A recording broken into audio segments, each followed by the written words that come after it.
नमस्कार विद्यार्थी मित्रांनो, आपण आज बघणार शब्दांच्या जाती किती आहेत. इयत्ता दुसरीसाठी हा विषय आहे. सर्व स्पर्धा परीक्षांसाठी हे महत्त्वाचा हा व्हिडिओ असणार आहे बाळांनो.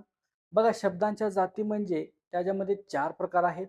पहिला प्रकार नाम आहे, दुसरा प्रकार सर्वनाम आहे, तिसरा प्रकार विशेषण आहे आणि चौथा प्रकार क्रियापद आहे.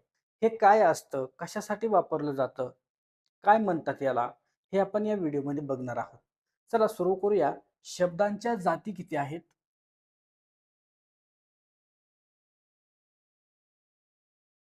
शब्दांच्या जाती याला आपण 1 नंबर देऊयात. बघा, शब्दांच्या ज्या जाती आहेत त्यामध्ये आपला प्रकार जो आहे तो म्हणजे नाम.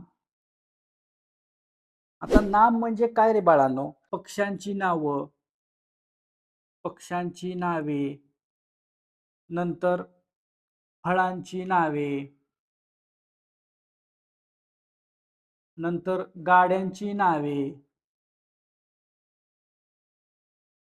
मुलांची नावे, मुलींची नावे, असे अनेक प्रकार याच्यामध्ये आहेत. तुम्हाला म्हणलं सजीव, निर्जीव, दृश्य, अदृश्य, ज्या काही गोष्टी आहेत त्या काय आहेत? सर्व नाम आहेत. आता हे झाले नाम. आता सूरज, नंतर सोमनाथ, नंतर जे काय असेल महाराष्ट्र, भारत, पाकिस्तान, इंग्लंड, अमेरिका, हे जे काय आहेत हे काय आहेत? नाव आहे.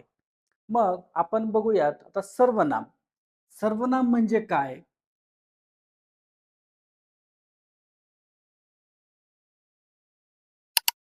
आता सर्वनाम. सर्वनाम म्हणजे काय रे बाळांनो? आता आपण काय बघितलं? नाव. आता हे काय बघायचं? सर्वनाम. नामाऐवजी वापरल्या जाणाऱ्या शब्दाला. कशाबद्दल? नामाबद्दल किंवा नामाऐवजी वापरल्या जाणाऱ्या शब्दाला आपण काय म्हणतो? सर्वनाम असे म्हणतो. मग आपण एखादं नाव घेऊया. सूरज गावाला गेला, तो परत आला. सूरज गावाला गेला आणि तो लगेच माघारी आला. याच्यामधलं काय झालं? आपण सूरजच्या ऐवजी काय वापरलं? तो वापरलं. मग ह्याची व्याख्या काय होईल? तर नामाऐवजी वापरल्या जाणाऱ्या शब्दाला काय म्हणतो आपण? सर्वनाम असे म्हणतो. याच्यामध्ये मग सर्वनाम म्हणजे काय येतील? तर तो, ती, ते, त्या, जो, मी, नंतर ती, अशा पद्धतीने नामाऐवजी आपण जे शब्द वापरतो त्याला आपण काय म्हणतो? सर्वनाम असे म्हणतो. आता विशेषण म्हणजे काय? नावाबद्दल विशेष माहिती सांगणाऱ्या शब्दाला आपण काय म्हणतो? विशेषण असे म्हणतो. बघा, तो हुशार आहे. तो हुशार आहे. कसा आहे? हुशार. मग याच्यामधले विशेषण काय झालं? तर हुशार. आपला तिसरा जो आहे तो काय आहे? विशेषण.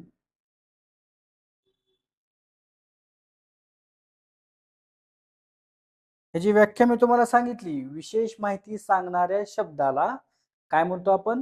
विशेषण म्हणतो. मग याच्यामध्ये बघा, हुशार, ढ, नंतर उंच, ठेंगणा, बुटका, खोटारडा, सुंदर, कुरूप, हे काय झालं? विशेषण झालं. विशेष माहिती सांगतं.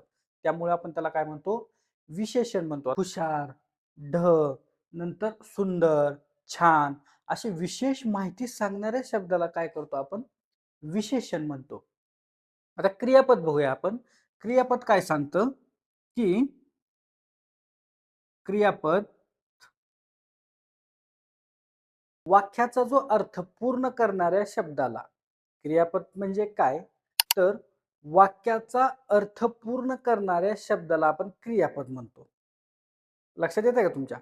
जो वाक्य आहे आपलं, की राम गावाला गेला. क्रिया कोणती आहे? गेलेची आहे. बरोबर? मग क्रियापद काय होईल? गेला.